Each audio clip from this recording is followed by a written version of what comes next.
All right, time to make the front end, the React part of this. Before we do that, let's just push over our changes. I'm back in my root folder here. Be a good idea to stage our changes. Of course, we might note that our .env here is green, which means it's being tracked, or it wants to be tracked. It's currently saying it's untracked. We don't want to send our secret over to GitHub for the world to see. So let's go into our git ignore and add .env so that it gets grayed out and we don't send it to GitHub by accident. All right, let's git add dot. That'll move our changes into our staged changes. Git commit -m server with Mongo, and I misspelled commit. Let's just get rid of one of those T's. All right, and git push origin head. And if we go back over here and refresh now, we should see that there's a server folder. Very nice. And I guess we can go into here and make sure there's no .env file somehow. All right. Let's make a React environment. Boop. Just like we have a server folder, we're going to make a new folder for this. I'm going to call it client. You could call it React. You could call it front end. Whatever floats your boat. Now, React does most of its insertion into the DOM through JavaScript, but it still needs a document, so we still need an HTML file. We're going to put that in its own folder called public. That is the default location it's expecting to find it. Index.html, and let's just use base HTML template from VS Code, and React is going to be looking for something to put it into. I'm going to create a div of ID root. You can't do this on the body. React will be unhappy with you. It does have to actually be an element other than an element inside the body. All right, so that's one. What else do we need? I guess we need a package JSON in there, right? Let's move over to our client folder. Only a public folder in there. Let's yarn init again. Mash through this.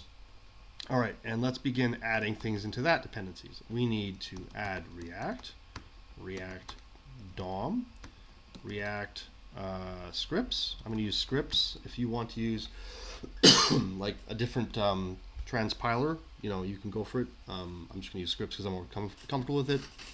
I'm going to use styled components. Probably not going to be doing much styling for this, but I would use that. What else do we need? I know I'm missing something. React router DOM. React router DOM.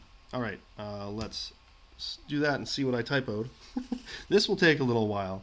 While that goes, let's build our src folder in our client. So src. So within your source, we're going to need an index.js file.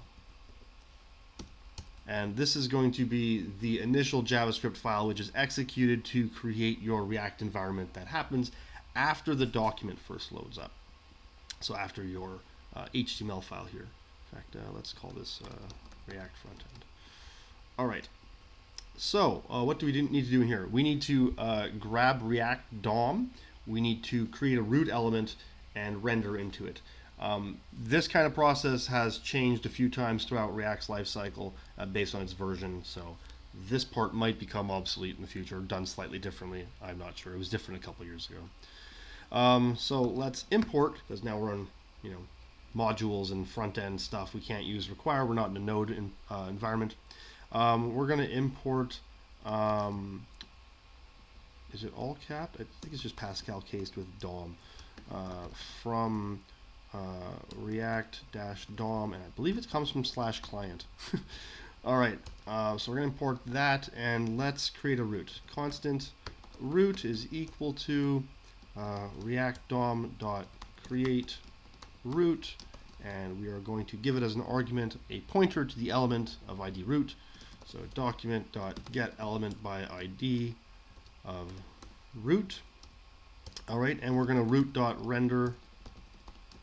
Let's render. Obviously we're going to end up making components for this. Let's for now render a main with an h1 that says React says hi. I guess hello world would be a little more traditional. All right. Now, of course, this won't do anything without a script, so let's add a script in here. or scripts. Unfortunately, you have to pluralize it even if you only have one, because this, of course, is an object that can contain more than one. Let's make a start script, and its value is going to be react-scripts space start. It is the start functionality out of the React scripts module. So let's try using that. Let's see what typos I may have made. I didn't. Okay, you didn't find any default ones. Yes, add them. All right. Do we see React says hello world? Nope. Imported React DOM was not found in it. Oh, I destructured it, I guess, and I'm not supposed to. Is this the default one? It was the default export. So close. I feel like I never get that right on my first try. Alright, so by default we're on port 3000. React says hello. Very nice. So, poof, that's React. React is up. Of course, you're probably going to want to make a components folder. And you're probably going to make an app file, app.js, and this is going to be its own component. So let's build it as a function. Let's make sure we default our app from here. Usually in your app, you're going to have all your routes. So let's start importing those. Let's grab browser router. No autofills. Let's make this as router. Let's grab routes as switch, and let's grab route, and we're going to do all of this from React router DOM. All right, so over here our component is going to make a return. It's going to return a router. Inside of our router will be routes. Inside routes will be a couple of routes, more than one route rather. I don't know, it's hard to not pluralize that without being confusing with this. Actually, I didn't call this routes, I called it switch. Haha, get around naming conventions. All right, this will go to, let's say, just home. The element will be, this of course will eventually change to an actual component, but for now, country road, because we're home. And let's add just a catch-all /star for, those were the droids we were looking for. All right, cool. Save this. It'll auto-format a little bit nicer. Of course, we're not using app yet, so let's import app over here. Import app should autofill, and instead of rendering all of this, let's just render our app. All right, so now on 3000, I probably have an error. So nothing's appearing. No, nothing matches route slash. What path did I put here? Oh, I wrote 2 instead of path. Ah, that's what you do with links. You tell it 2. This would be path. Path equals that. Path equals star. All right. Country road, and if I go to slash something else, those were the droids we were looking for. Excuse me. Okay, perfect. That is a React application created.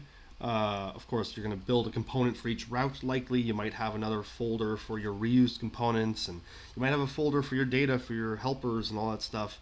Not going to get into that. So, in the next next video, we're going to create some components, make sure that our front end can connect to our back end, and we're getting there. We're almost done, really.